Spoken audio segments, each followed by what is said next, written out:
고린도전서 2장 1절에서 5절 말씀입니다. PPT에 한국어라 오늘은 좀 시간이 돼서 영어를 좀 준비했습니다. 네. 같이 읽어보도록 하겠습니다. 형제들아, 내가 너희에게 나아가 하나님의 증거를 전할 때 말과 지혜의 아름다운 것으로 아니하였나니 내가 넘어가 주세요. 내가 너희 중에서 예수 그리스도와 그가 십자가에 못 박힌 것 외에는 아무것도 알지 아니하기로 작정하였음이니라. 3절 내가 너희 가운데 거할 때 약하고 두려워하고 심히 떨었노라. 내 말과 내 전도함이 설득력 있는 지혜의 말로 하지 아니하고 다만 성령의 나타나신가 능력으로 하여 너의 믿음이 사람의 지혜에 있지 아니하고 다만 하나님의 능력에 있게 하려 하였노라. 아멘. 예, 오늘 이 말씀은 고린도 교회에 이제 사도 바울 아시죠? 사도 바울이 와서 이제 하나님의 말씀을 전하는 것이고 또 이들을 격려했어요. 교회 성도들을 향하게 이렇게 해라 가르쳐 주고 있습니다.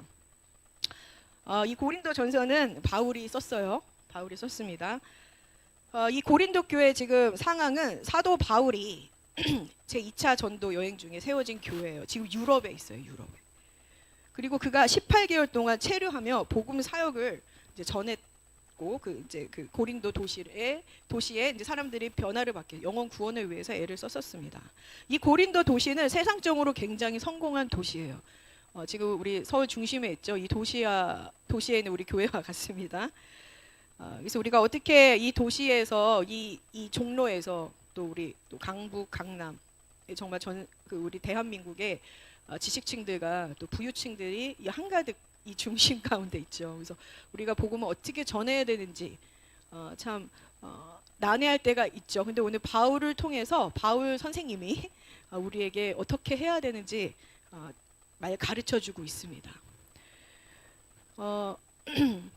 그래서 이 고린도 도시는 제2의 상업 도시고 무역과 상업이 번창한 부유한 도시였어요. 예. 그 다음에 지식으로 충만한 도시였습니다. 헬라 철학. 그리고 대부분의 많은 사람들이 이 지식에 넘쳐서 하술에 능하고 철학적인 사고, 지식으로 뛰어났습니다. 예.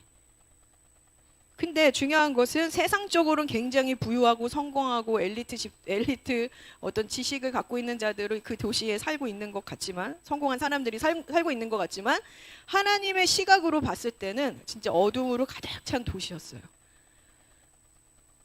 왜냐면 그 도시는 세상적으로 뛰어날수록 우상 숭배가 자리하고 있기 때문입니다. 그래서 이 도시는 우상 숭배와 부도덕한 풍조로 타락한 도시였어요. 타락한 도시. 근데 여기에 하나님의 복음을 전한 바울은 예수님 믿기 전에 유대인 가정에서 이제 바울이 어떤 사람인지 우리가 봐야 되는데요. 이 바울이 어떤 사람이었냐면 지독한 바리새인이었어요. 율법 학자였고 모세 오경부터 이 구약의 모든 말씀들을 꿰뚫고 있었던 사람이에요. 그리고 유대인 가정에서 태어났고 흠없이 율법을 지녔으며 그 율법학자 최고의 그 교수, 우리 지금 말하면 교수님이죠. 석학 가말리엘의 수제자였어요. 그러니까 그의 미래는 탄탄대로 아주 펼쳐져 있는 것이죠. 그래서 지금으로 말하면은 뭐 서울대학교 나오고 또 저기 율법으로는 뛰어난 그 이스라엘의 정말 그 유명한 대학을 나오고 하버드대를 나오고 그래서 이분은 그 로마 시민권을 갖고 있어서 헬라어, 히브리어, 라틴어의 그 모든 이 언어들을 구사할 수 있는 사람이었어요. 굉장히 뛰어난 사람. 히브리어 문학, 히브리어 학문, 그 다음에 세상의 학문을 완전히 최고 1등으로 그 가르침을 받은 사람이었습니다. 그래서 이 바울은 헬라 철학이나 학문, 최고의 학문을 통달했기 때문에 어디 가든지 설득력 있는 말과 지혜로운 말로 사람들을 돌이키게 할 수 있는 능력을 갖고 있었습니다. 그래서 그러나 바울은 오늘 말씀, 이제 고린도전서 2장 1절 말씀을 좀 펴주시겠어요? 예.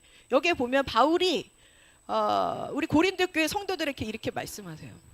형제들아, 너희가 나아가 하나님을 증거할 때 말과 지혜의 아름다운 것으로 하지 말아라.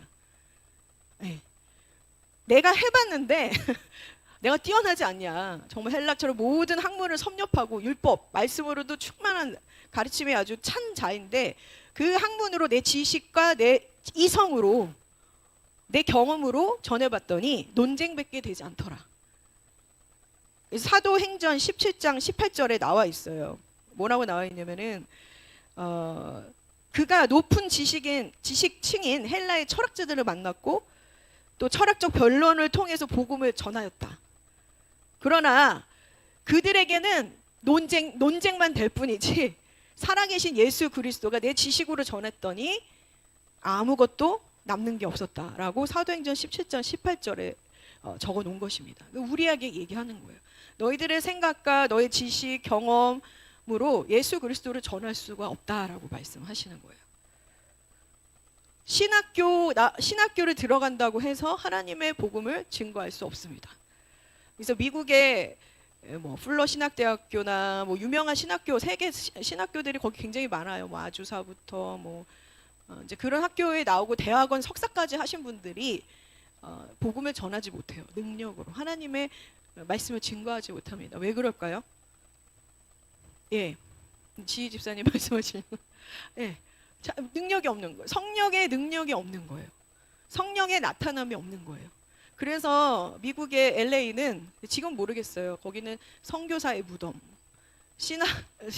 신학생들의 무덤. 그래서 복음을 전하지 못한다는 거예요. 여러분이 뭐 신학교 가서 배운다고 복음을 전하지 못합니다. 석사, 박사까지 한다고 전하지 못합니다. 이 예수 그리스도 살아계신 그 주님을 만나지 못한 그 성령의 물세례는 받았죠. 근데 성령의 세례를 성령님을 간절히 사모하고 성령님을 붙들고 나아가서 경험하지 못한 자들은 그냥 신학교에서 교수하는 거예요. 그 이론으로. 신학교 교수, 지금 왜 한국교회가 이렇게 됐냐? 예수 그리스도, 살아계신 예수 그리스도를 만난 분들이 예수의 복음을 이 심장에 넣어서 성령님의 그 떨리는 마음으로 그 성령님의 그 불로 인해서 살아있는 복음을 전해야 되는데 그 성령의 불 세례를 받지 않았기 때문에 복음을 신학교에서 예수님의 불을 전하는 것이 아니라 살아있는 예수님의 말씀을 전하는 것이 아니라 그냥 이성으로 자기가 배운 이론들을 신학생들한테 먹이기 때문에 그들이 목회 현장에 나와서 그 살아계신 주님을 전하지 못합니다. 예. 그러니까 여러분들이 내가 신학교도 안 나왔는데 내가 무슨 이 나이에 나는 또 학벌도 낮는데 여러 가지 또 뭐 예를 들어서 우리 그 알로라는 내가 한국어도 안 되는데 영어 한국어 지금 배워야 되는데 영어도 배워야 되고 한국어도 배우고 이것도 안 되는데 내가 뭘 해 다 그런 점들이 있으시잖아요. 내가 뭐 신앙생활 1, 2년밖에 안 됐는데 뭘 내가 하겠어. 내가 뭐 예수님 내가 사역을 했는데 거기에 뭐 열매도 없고 내가 뭘 해. 근데 주님께서는 오늘 바울을 통해서 말씀을 하시는 겁니다. 너희가 하나님의 물 세례를 받았다면 그 성령의 세례를 간구하고 받아서 주님을 증거하는 자들이 되라. 너희들의 말과 지혜로 되는 것이 아니다. 바울을 통해서 말씀하고 계십니다. 이 종로 한복판에 서울 중심인 강북, 강남을 향해서 우리가 이 도시가 변하도록 영원히 구원되도록 이제 해야 되는데 부담감이 있어요. 하나님, 저 머리에 그 학문 또 인본주의로 가득 찬 저 사람들을 제가 어떻게 가서 복음을 전해요. 그냥 발가벗은 모습밖에 안 되죠. 저 강남에 있는 분들에게 내가 어떻게 전해요. 나 빌딩 하나도 없는데 집도 없는데 무슨 죄가 뭐가 있다고 전해요. 뭐 이런 것들로 인해서 우리가 딱 한계에 멈추게 되잖아요. 근데 주님께서 바울을 통해 말씀하십니다. 아니다. 나를 봐라. 바울을 통해서 말씀하고 계세요. 우리가 성령의 능력으로 그 말을 전할 수 있다라고 말씀을 하십니다. 우리가 바울의 그 생애를 통해서 바울이 어떤 자입니까? 바울이 그 율법학자였고 예수 그리스도 메시아를 기다렸던 자임에도 불구하고 자신이 기다렸던 왕이 눈앞에 있음에도 몰라봤어요. 그가 왜 그런 것인지 아십니까? 한계에 부딪혔기 때문이에요. 어떤 한계냐? 오늘 고린도 후서 4장 3절에서 4절입니다. 그 한계는 물론 우리의 연약함도 있지만 사단이 우리를 방해하는 영역이에요. 사단이 내가 기다렸던, 그러니까 우리가 크리스천이고 성도고 집사님이고 권사님에도 불구하고 물세례를 받았음에도 불구하고 주님을 주님인 것을 알지를 못한다라는 거죠. 그게 왜 그럴까요? 사단이 우리의 눈을, 마음을 가리고 있기 때문이에요. 사울처럼. 자, 고린도후서 4장 3절에서 4절 보겠습니다. 3절. 만일 우리의 복음이 가리었으면 망하는 자들에게 가리어진 것이라. 4절.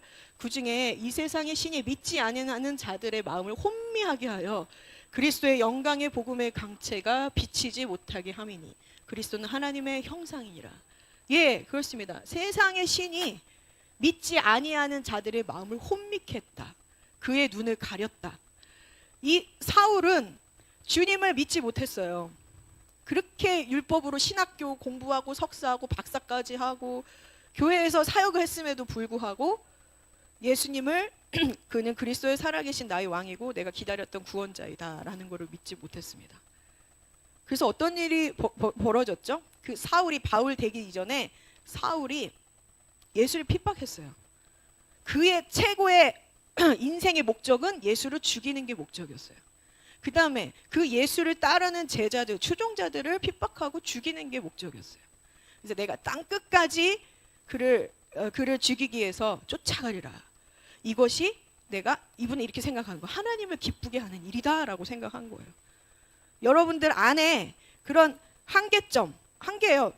사울이 바울로 들어가기 전에, 예수님을 만나기 전까지는, 물과 성령으로 거듭나기 전까지는 그가 자신이 믿고 있는 그 하나님을 기쁘게 하는 것이 예수님을 죽이는 게 목적이었다라는 거예요. 그게 지금 한국 교회도 만연하죠. 그렇죠? 서로 이단이라고 그러고 지금 영혼 구원하기를 바쁜데 사단에 가려진 사단이 그의 영혼을 가려놓음으로 그가 한계에 도달한지도 모르고 한계에 미쳐진지 모르고 남들이 만난 예수님을 계속 비판하잖아요. 그리고 좌파, 우파, 기독교 안에 나뉘게 되고.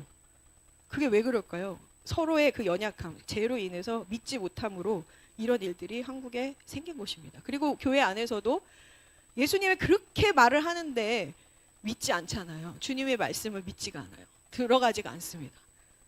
예. 그래서 우리 안에 내가 사울처럼 자신의 어떤 한계에 도달한지를 모르고 한계점에 부딪힌지 모르고 자신의 어떤 자신의 생각으로 내가 하나님을 위해서 산다고 생각하는 그런 어떤 영역들을 돌아보는 시간이 됐으면 좋겠어요. 우리의 이성으로, 우리의 말로, 지혜로는 주님을 증거할 수 없을 뿐만 아니라 내가 기다렸던 그 주님을 볼 수 있는 눈이 없는 거예요. 가려져서. 이게 뭐냐면 여기서 보면 마음을 혼미케 하였다라는 것은 무슨 뜻입니까? 맹목적으로 사울은 그냥 믿었어요. 자기가 배운 지식을 믿었어요. 그런데 그 맹목적으로 믿었던 그 자신의, 여러분들 신앙과 신념이 있을 것입니다. 주님 안에서도. 난 이런 하나님만 믿어. 예를 들어서 나는 하나님은 사랑이야. 그러니까 모든 걸 다 용서하시고 모든 걸 다 용납하셔. 그러니까 모든 교회 안에 지체들은, 목사들은, 목회자들은 나를 다 사랑으로 용납해 줘야 돼. 이런 걸 이것만 믿고 계시는 분들이 있단 말이에요. 그럼 그렇게 해주지 않으면 못 박아라 이렇게 얘기하는 거예요. 저 사람은, 저 리더는, 저 지체는 하나님의 사람이 아니야. 이렇게 딱 정죄를 하는 거죠. 그러면서 여기까지 가죠. 그러면 어떤 일이 벌어지는, 그 눈이 가려짐으로 혼미케 됐다는 것은 내 관점이 주님의 주어지는 그 빛이 아니라 사단이 가려놓은 것들의 커튼이 쳐져 있는 거죠. 그 사단이 가려놓은 관점으로 보게 된다는 거예요. 그게 뭐냐면 왜곡된 관점이에요. 왜곡된 관점. 왜곡되게 보게 됩니다. 그러면서 어떻게 돼요? 끝까지 쫓아가서 핍박하게 된 거죠. 그렇게 왜곡된 관점으로 내가 본다는 증거를 어떻게 알 수 있냐면 사울로 보면 알 수 있어요. 그 안에 분노가 일어나 있어요. 분노, 미움, 증오, 또 뭐가 있죠? 살인, 죽이고 싶고 가서 치고 싶고 다리를 걸고 싶고 그 다음에 시기, 질투가 막 올라오는 거예요. 그 왜곡된 관점, 사단이 가려놓은 관점으로 내가 생각하고 있는 내가 있다는 거 어떻게 하냐? 내 안에 마음, 더럽혀진 마음, 어두운 마음을 보면 알 수 있어요. 왜냐면 그 예수님을 만난 바울이 되기 이전에 사울은 끝까지 쫓아가서 그 분노로 돌로 쳤단 말이에요, 사람들을. 여러분 안에 돌로 치고 싶은 어떤 그런 마음이 있으십니까? 네. 네, 알아요. 그리고 막 이게 내가 맞다고. 그래서 분명히 이 사람하고 어제 은혜를 받고 얘기를 하다가 부딪힌 거예요. 저 사람의 말은 틀린 것 같아. 다음날 주일날 또 만나야 돼. 그걸 가지고 또 막 싸워. 싸우거나 막 맞다고 우기는 거예요. 그럼 어떻게 돼서 내 마음의 분노와 증오와 막 전에 상처받은 것부터 다 끌고 오게 되잖아요. 그것이 뭐냐면 알 수 있습니다. 아, 내가 이제 막 그 사울이 그 예수님을 추종한 자들 막 끝까지 죽이게, 내가 하나님께서 기뻐하시는 일이야 막. 그래서 다음 세계에 올라가다가 예수님이 나타나셨어요, 빛으로. 사울아, 사울아, 왜 너가 나를 핍박하느냐. 여러분들 삶 가운데 왜곡된 관점으로 사단이 가려져서 막 뭔가 이게 의분이야, 뭐 홀리 앵거라고 얘기했어요. 저희들끼리 옛날에 신학생 사역자 되게 많거든요. 홀리 앵거, 홀리한가, 의로운 의야. 그래서 내가 저 사람을 뜯어 고칠 거야, 변화시킬 거야, 막 이런 그런 생각으로 갔는데, 내가 하나님을 기뻐하는 삶을 살았다고 생각했는데 갑자기 예수님이 짠 빛으로 나타나셔서, 근데 그 빛이 자기가 어두운 걸 아는 거예요. 그 빛이 너무 빛나니까 사단이래. 사울이 눈이 멀었어요.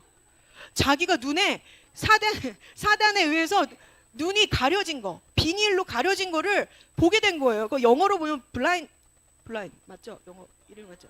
블라인드. 장님이 됐다는 거예요. 장님이 자기가 장님이라는 것을 알게 된 거예요. 어떻게 자기는 빛이라고 생각했는데, 여러분들 안에 주님께서 이 말씀을 주신 것입니다. 가려져 있다. 나를 왜 핍박하니? 나를 그대로 봐. 그대로 보지 못하는 거예요. 주님이 내가 너를 사랑해. 말씀 보면 내가 너를 사랑한다. 그런 말씀 많잖아요. 네가 내 안에 거하고 그럼 내가 모든 걸 들어줄 거야. 근데 들어오지가 않아요, 그 말씀이. 내 안에 가려진 장님, 사단이 가려놓은 왜곡된 관점을 가진 것들이 있다는 거예요. 그걸 가지고 자기는 복음이다, 굿뉴스다, 이 굿뉴스를 들어야 돼. 오늘 바울이 자기의 그 의로, 지식으로, 철학으로 전했더니 논쟁밖에 안 되고 주님은 전하지도 못하고 싸우기만 했더라.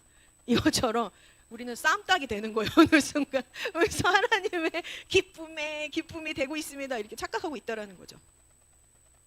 그래서 주님께서 우리 안에 이 사단이 가려놓은 마음이 있는 것을 오늘 빛으로 부어주셔서 보기를 원하십니다. 네. 근데 너무 놀라워요. 내가 핍박하는 그런 장면, 저희들은 도망가거나 막 싫어하거나 미워하는데 주님은 자비로우신 분이셨어요. 그를 태초부터 알았어요. 자기를 핍박하고 죽이려 했고, 자신을 쫓았던 사랑하는 친구들, 제자들을 죽이려 했던 그를 용서했다는 게 아니라 이미 그를 알았던 거예요. 그가 온 세계 로마에 가서 자신의 목숨을 내걸고 복음을 전하는 자로 주님께서 택정하신 것을 알았기 때문에 뭐 자비함, 긍휼함 당연히 부어주셔서 그에게 나타난 거죠. 자기 원수인데 어떻게 보면 나타나셔서 빛으로 말씀까지 들려줍니다. 부드러운 목소리로. 사울아! 사울아! 이랬을까요? 아닌 것 같아요. 사울아, 사울아, 너 왜 내를 핍박을, 사랑하는 마음으로. 예, 우리가 관점이 바뀌어야 되는 게, 내가 저 형제가 나를 공격한다고 생각하지만 저 형제는 또 나를 고치기 위해서 하나님을 기뻐하는 그 어떤 진리라, 자기가 한 부분으로 보는 왜곡된 진리를 통해서 나를 변화시키려고 하는 좋은 의도가 있다라는 거예요. 근데 주님께서는 그 모든 사람들을 정죄하지 아니하시고, 그 모두가 다, 여기 계신 모두가 다 하나님께서 택정하셔서 열방의 빛이 되도록 하나님께서 부르셨다라는 거죠. 그래서 주님께서 오늘 그 시바널에, 오순절에 있는 달에 주님께서 나타나셔서 여러분의 가려진 눈을, 그 어두운 마음들을 그 보혈로 빛으로 벗겨주실 것을 축복합니다. 예. 자, 바울의 여러분의 한계점은 무엇입니까? 바울은 세상에 있었을 때 높은 지식과 이성, 이것들이 충만했고 율법으로 가득했어요. 이것이 인간적인 눈으로 봤을 때는 정말 부족함이 없다고 우리는 생각할 수 있었는데, 하나님의 복음을 전할 때는 이것이 한계였어요. 이게 도움이 되지 않았어요. 그래서 바울이 뭐라고 말하면 예수 그리스도를 만나고 나서 내가 배웠던 세상의 학문들 이 모든 것들이 다 주님 앞에는 배설물입니다. 이렇게 말씀하십니다. 예. 그래서 여러분들 주님을 예배하고 또 그저 우리가 은사를 성령을 구하고 성령님을 만났을 때는 이제 여러분들은 자신의 옷을 다 내려놓으셔야 돼요. 네. 내가 누구누구의 엄마, 내가 누구누구의 직업을 갖고 있는 뛰어난 교사, 아니면 나는 이거밖에 안 돼, 학벌이 적어, 나이가 많아, 체력이 안 돼, 몸이 아파, 이런 모든 것들을 주님 앞에 다 내려놓고 그 성령의 불로 다 태워져서 그 완전히 알몸으로 나가시기를 축복합니다. 알몸이 돼서 나가세요. 그러면서 사도 사울은 그 주님께서 말씀하신 아나니아가 누구냐면 마가 다락방에서 분명히 그 불을 전수받은 자예요. 성령의 불, 성령의 권능과 능력으로 이제 성령으로 하나 된 자였어요. 하나님께서 아나니에게 나타나서 야, 너희들을 핍박했던 사울을 데려와. 그리고 너가 물과 성령으로 안수해줘라. 그는 내가 택한 그릇이다라고 말씀하십니다. 근데 성령의 불을 받은 자는 하나님 말씀하실 때 순종하는 거예요. 예, 알겠습니다. 그러면서 그를 찾아와서 물과 성령으로 세례를 딱 줬을 때 어떤 일이 벌어졌냐? 눈꺼풀이 벗겨진 거예요. 비닐이 싹 벗겨졌습니다. 주님께서 이 참빛인 예수께서 주님의 성령의 불을 받은 자를 통해 빛으로, 예수님의 빛으로 그의 마음을 간통시키는 거예요. 가려진 그 단단한 그 비닐들을 예수님의 빛으로 성령의 불을 받았을 때 주님께서 그 두꺼운 가려진 그 마음들을 깨트리고 들어가시는 거죠. 그랬더니 그가 완전히 변화가 됐어요. 어떤 일이 벌어졌습니까? 그가 이방인의 이스라엘과 임금들에게 예수 그리스도를 전하는 그 부르심, 사명을 일깨워지게 됩니다. 예. 그러니까 여러분들이 부르심과 사명을 여러분들이 지금 기도를 하시잖아요. 내 부르심은 무엇입니까? 어떻게 해야 됩니까? 근데 분명히 여러분들 마음 안에 가려져 있는 것들이 있다라는 거예요. 성령의 불을 요청하고 주님, 사도 바울이 되게 했던 예수님, 그 성령의 불을 나에게 주세요. 그래서 내 안에 단단해진 이 가려진 블라인드, 그 장님과 같이 되어버린 눈먼 저희 마음 가운데 오셔서 주님의 불로 그 가려진 마음들을 제거해 주십시오라는 기도를 하실 때 성령의 불이 임하셔서 그 부르심과 사명을 알게 될 것입니다. 예. 사도 바울이 이런 얘기예요. 하나님은 이제 증거하라. 물과 성령으로 세례를 받은 자들에게 증거하라. 그럼 하나님의 증거는 무엇인지 고린도전서 2장 2절에 나옵니다. 예. 예, 다음 넘어가죠. 예. 내가 너희 중에서 예수 그리스도의 그가 십자가에 못 박히신 것 외에는 아무것도 알지 아니하기로 작정하였음이니라. 예, 하나님의 증거가 무엇이라고요? 예수 그리스도이라는 거예요. 바울이 옛날에는 유대인의 문화, 헬라 철학, 유대적인 어떤 가르침들을 전했어요. 근데 바울이 그런 거, 나 이제 모든 것을 해로 여기고 다 부산물, 배설물로 생각한다. 이제 나의 삶은 이제 예수님을 전하는 삶이 될 것이다라고 얘기해요. 어떤 예수님입니까? 십자가에 못 박히신 주님. 내가 작정하였다라고 얘기해요. 내가 작정하였다. 이게 무엇이냐면은 십자가의 도입니다. 이제는 유대 교회에서 말하는 도, 로마에서 말하는 도, 내가 받았던 어떤 병원에서 받았던 간호사의 도, 내가 생각했던 어떤 도가 아니라 예수 그리스도 십자가의 도만을 전하기로 작정하였다. 그에게 뭐냐? 예수 그리스도의 지식으로만 나를 다 채우리라 말씀하셨다라는 거예요. 예수를 아는 지식으로 다 이제 나를 채우겠다. 자, 그 하나님의 증거, 여러분이 아셔야 돼요. 여러분들이 이게 확고하게 세워져야지 사람들에게 하나님을 증거할 수 있습니다. 첫 번째 뭐냐? 그의 피로 말미암아 내가 제사함을 받았습니다. 이것을 전하는 여러분들이 되셔야 되는 거예요. 네. 에베소서 1장 7절에 우리가 그리스도 안에서 그의 은혜의 풍성함을 따라 그의 피로 말미암아 구속 곧 제사함을 받았으니. 바울은 우리에게 말합니다.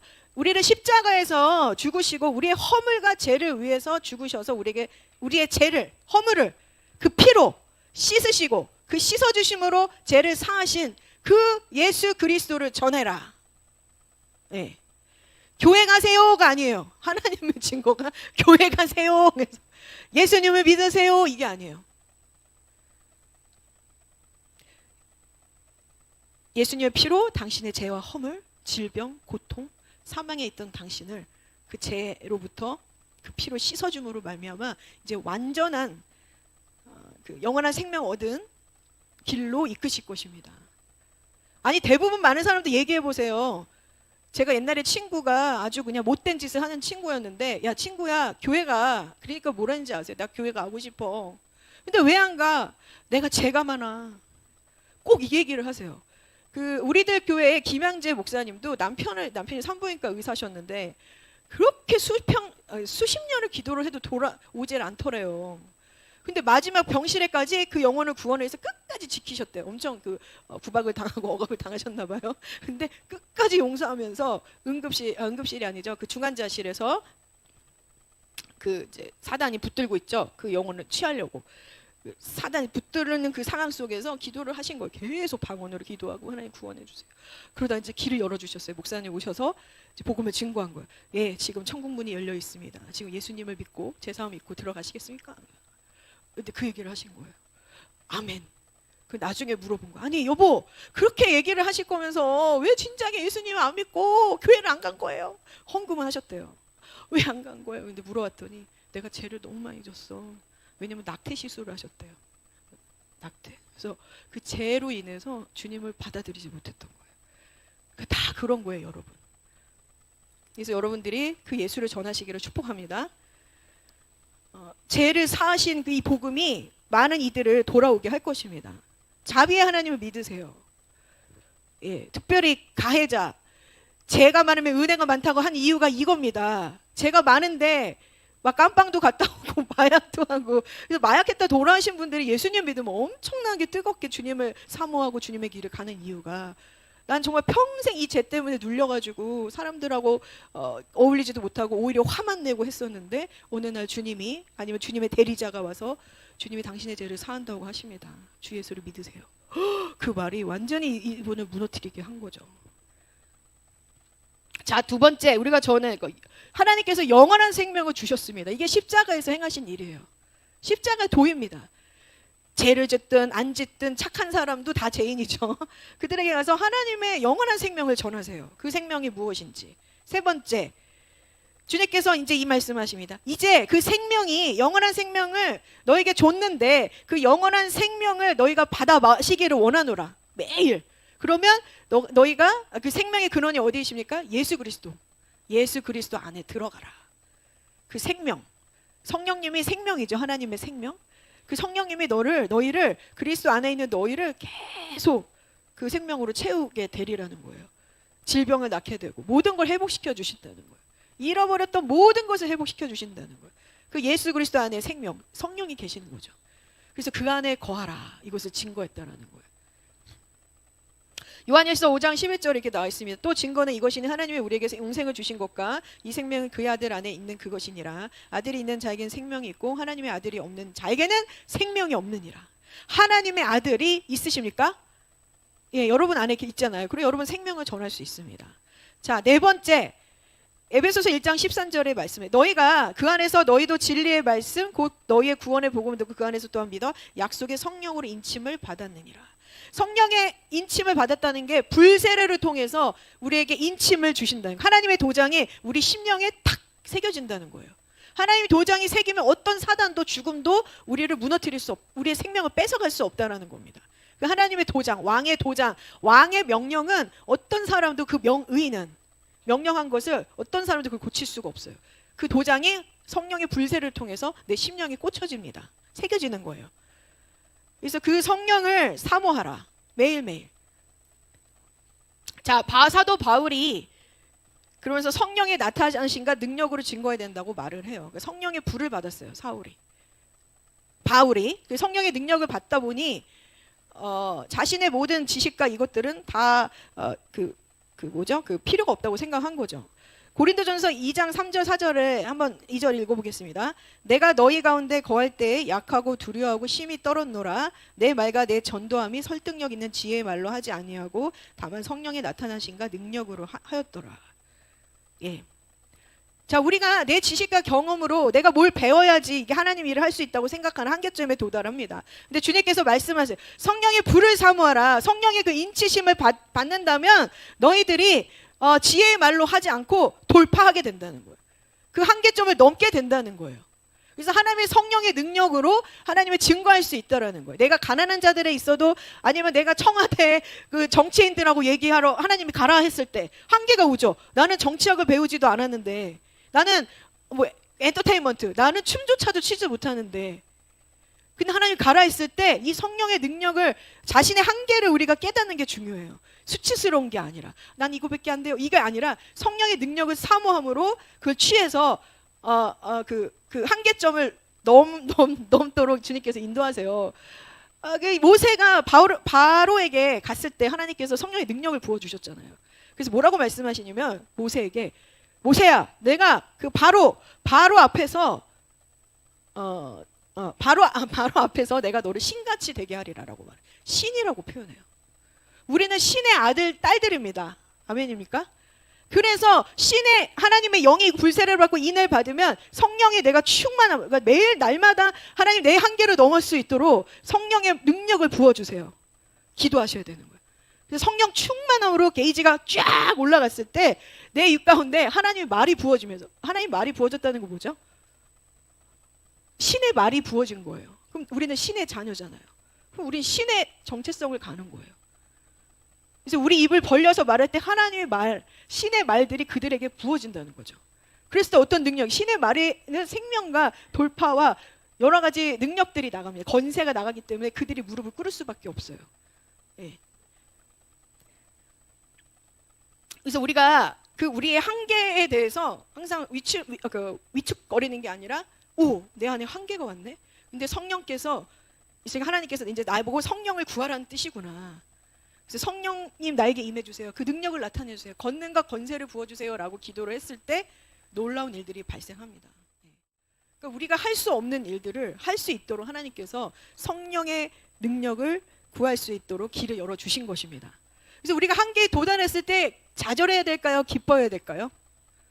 기뻐해야 되는 거예요. 저도 많이 그래요. 근데 저한테 얘기하는 거죠. 기뻐해야 되는 거예요. 성령의 나타남과 능력의 뜻은 뭐냐면은 하나님이 믿음에 나한테 주도록 그 발생하게 해준다는 거예요. 성령께서.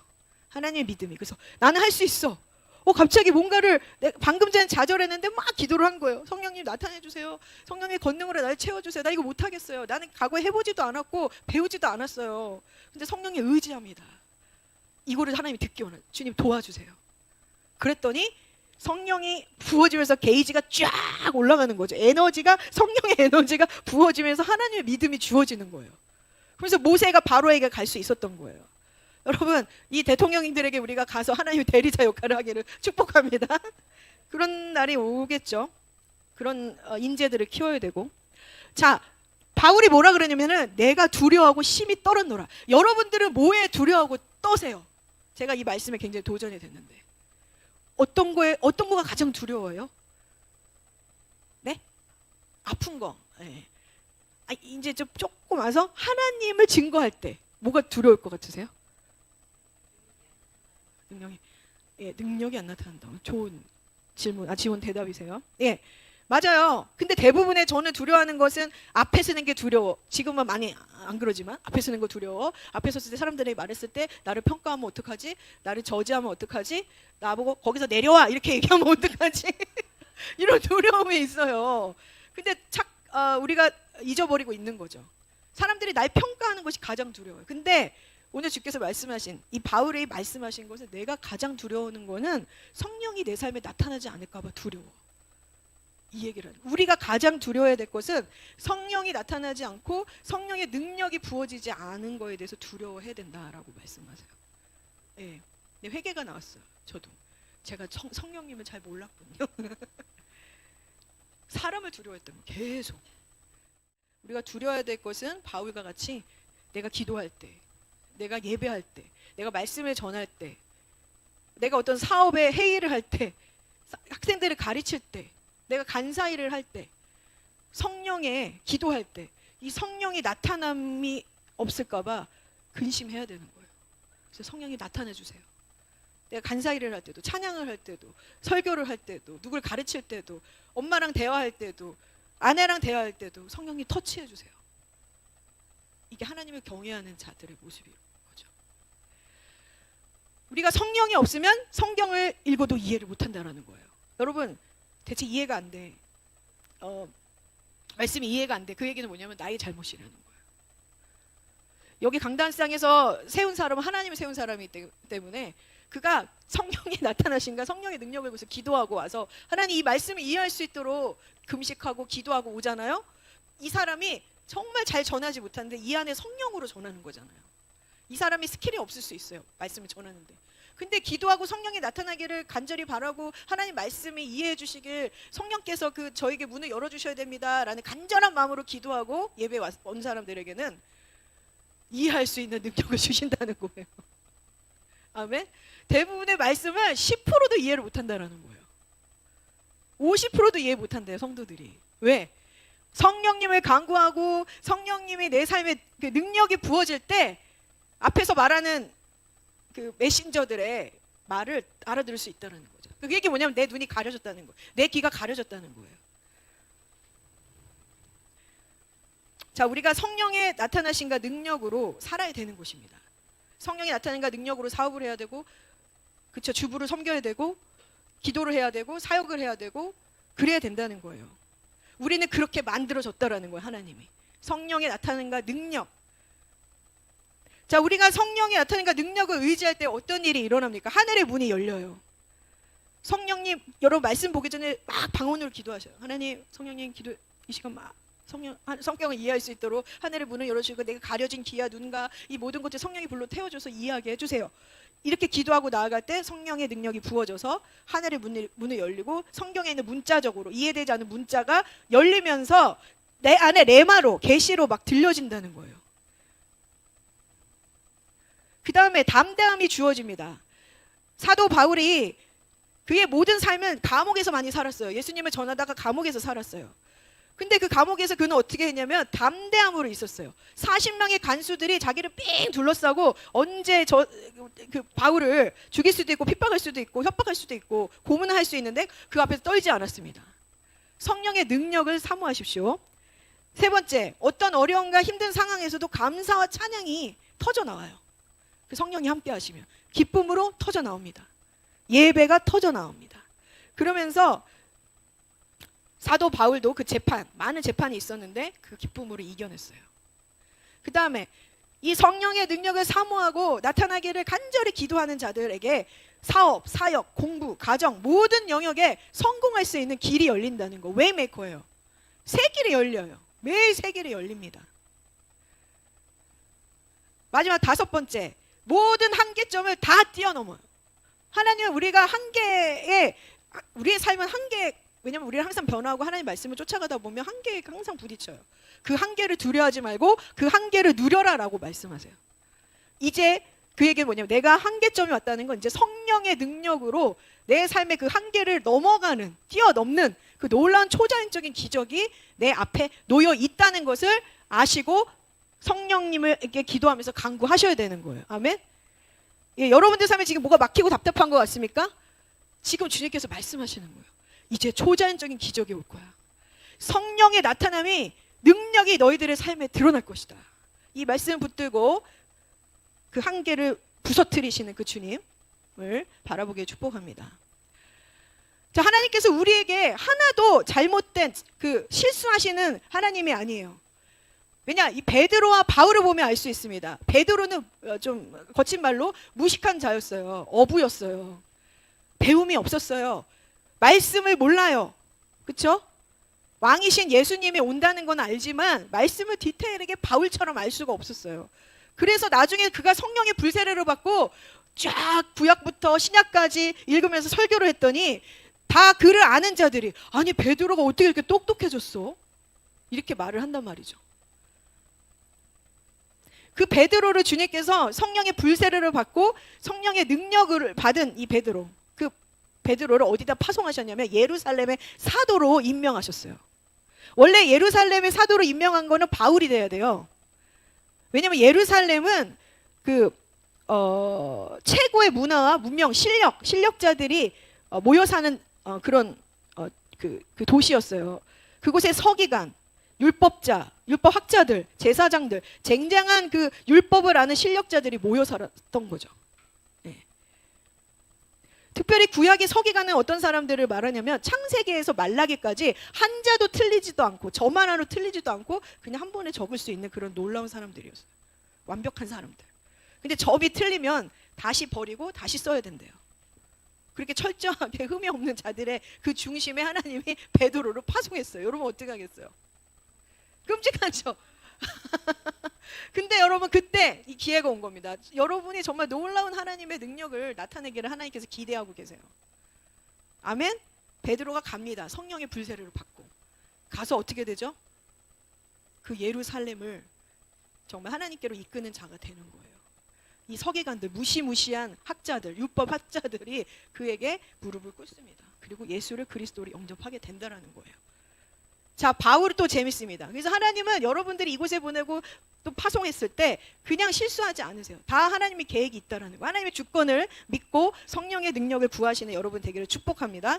바울 또한 재밌어요.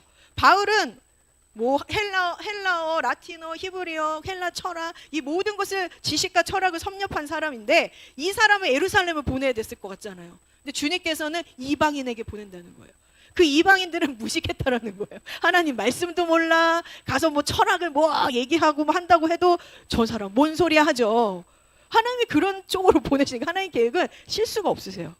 그래서 거기서 보냈더니 어떻게 되죠? 이분이 성령의 능력을 구할 수밖에 없어요. 그래서 너희가 성령의 나타남으로 해야 된다라고 오늘 간증하신 거예요. 우리에게도. 너희 지식으로 하지 마. 성령의 능력을 사모해라. 그래서 뭔 일을 한 줄 아세요? 베드로는 가서 놀랍게 성령의 능력을 받았더니 구약부터 신약까지 쭉 훑으면서 예수님을 증거해. 그래서 너희들이 기다렸던 왕이 예수 그리스도 이분이시다. 하나님의 아들이시다. 이렇게 말을 한 거예요. 근데 바울은 가자마자 성령의 능력을 받아서 어떻게 했죠? 병든 자를 고치는 일을 하는 거예요.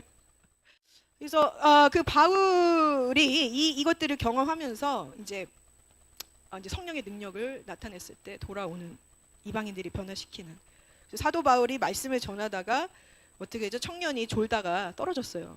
말씀 듣는 게 좀 지루해요. 왜냐면 이때는 뭐 2-3시간을 더 했으니까 막 졸다 떨어졌는데 성령으로 거듭난 변화된 이 바울은 어떻게 했죠? 가가지고 기도해 줬어요. 손을 얹고 일어나 유두고야. 그래서 살아나게 해서 죽었던 자를 살렸어요. 죽은 자를 살리는 능력을 성령을 구하는 내가 성령의 능력이 나타나지 않을까 봐 두려워하는 주님을 경외하는 자, 사랑하는 자, 그 십자가의 도를 따르는 여러분들에게 그 죽은 자를 살리는 능력을 주십니다. 아멘. 그것을 사모하십시오. 하십시오. 자, 한 예를 들어주겠습니다. 이제 마지막으로 이 성령의 불을 세례를 받았다면 여러분들이 이제 성령 충만함으로 게이지를 계속 올리는 삶을 살아야 돼요. 그게 뭘까요? 폭풍 같은 기도예요. 폭풍 같은 기도. 하나님을 향한 또 폭풍같이 정말 절대적으로 신뢰하며 주님께서 내 기도에 응답하십니다. 라는 그 믿음입니다.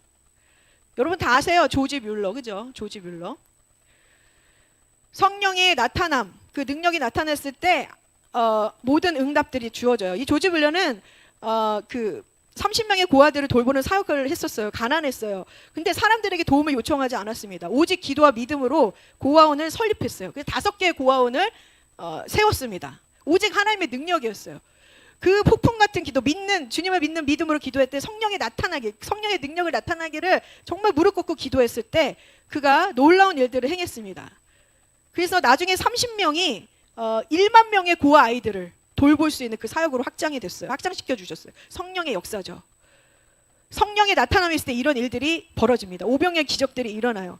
말년에는 42개국의 300만 명 이상에게 복음을 전하는 그 놀라운 일들을 하나님이 그를 통해서 행하십니다. 그러니까 여러분의 삶에 뭐가 막힘이 있고 어려움이 있다면 지금 폭풍의 기도를 하나 시작하시고 성령의 능력을 내게 나타내 주세요. 그러면서 그 주님께서 일하실 때까지 무릎을 꿇는 거예요. 무릎을 꿇어야 되는 거예요.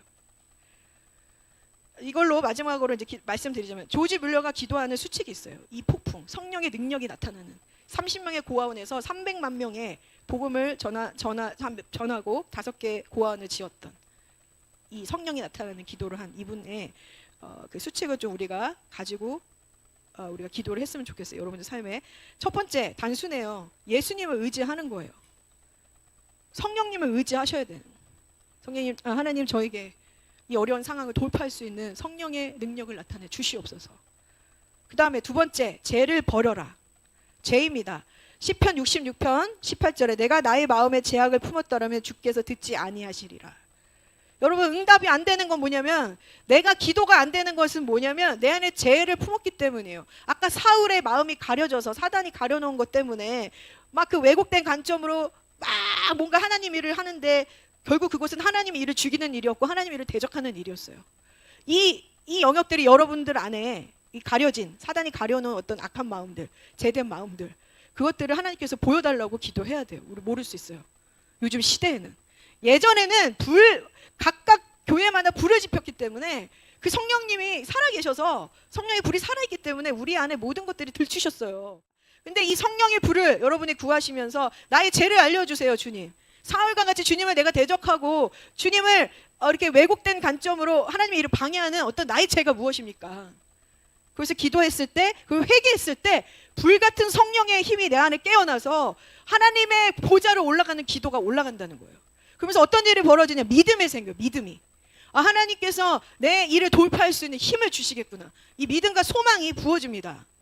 그래서 세 번째는 믿어라. 이 죄를 회개하고 기도를 하면 믿게 돼요. 네 번째, 인내해야 돼요. 인내. 끝까지 이것이 이루어질 때까지 기다리면서 기도해야 됩니다. 농부를 생각하십시오. 농부가 추수하기 위해서 기다렸습니다. 자, 다섯 번째, 하나님의 뜻을 살피며 기도하셔야 되는 거예요. 하나님의 뜻은 경건한 동기를 가지고 우리가 기도를 해야 돼요. 자신의 유익을 위해서 기도하시면 안 되는 거죠. 자, 하나님 뜻을 분별하는 거 5가지 알려드릴게요. 첫 번째, 자신의 뜻을 포기하셔야 됩니다. 그리고 여러분의 감정과 느낌을 신뢰하지 마세요. 여러분들 이 초기 서 계신 분들 특별히 이럴 것 같은데? 지금 느낌이 옛날에 뭐랑 좀 비슷해. 저도 다 있는데 그런 느낌을 신뢰하지 말고 여러분의 그 느낌들을 다 사장시키세요. 보혈로 씻어서 십자가에 못 박으십시오. 그 다음에 세 번째, 성령과 말씀으로 바라봐요. 말씀을 보면서 말씀으로 기도하셔야 돼요. 성령께서 이 기도를 이끌어 달라고 주님을 바라봐야 되죠. 그 다음 네 번째, 분별하는 거예요. 하나님의 뜻을 보여달라고 하세요. 지금 내가 이런 상황인데 하나님 뜻이 무엇입니까? 내가 어떻게 해야 될까요? 그 다음에 다섯 번째, 이제 기도를 막 하다 보면 보좌로 올라가고 막 기도줄이 잡히고 막 찬양이 터져 나오고 방언이 바뀌고 그 다음 막 기쁨이 와요. 내 안에 소망이 와요. 믿음이 와요. 그러면서 어떤 일이 벌어지냐? 마음에 평안함이 옵니다.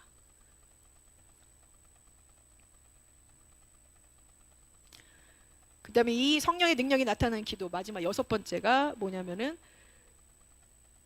새벽에 깨어서 기도하라. 새벽에 이 일들이 일어납니다. 그래서 시간을 정하셔서 새벽 4시든 3시든 5시든 이 시간에 오늘 조지 뮬러가 알려줬던 성령의 능력을 나타나는 이 기도로 정말 주님을 경험하는 그런 시간을 좀 작정하고 하시면 좋을 것 같습니다. 모든 사도들은 이 성령의 나타남 없이는 어떤 일을 행하지 않았습니다. 그래서 그 성령의 나타내기 위해서 이들의 삶에는 오늘 조지 뮬러가 말씀하셨던 것처럼 이 삶을 살았어요. 시간을 정하고 그 시간에 주님께 나아가서 성령 충만함을 구하고 그 다음에 주님의 그 돌파가 부어지고 뜻이 이루어질 수 있도록 그 기도를 해 나갔습니다. 그래서 여러분들 삶 가운데 정말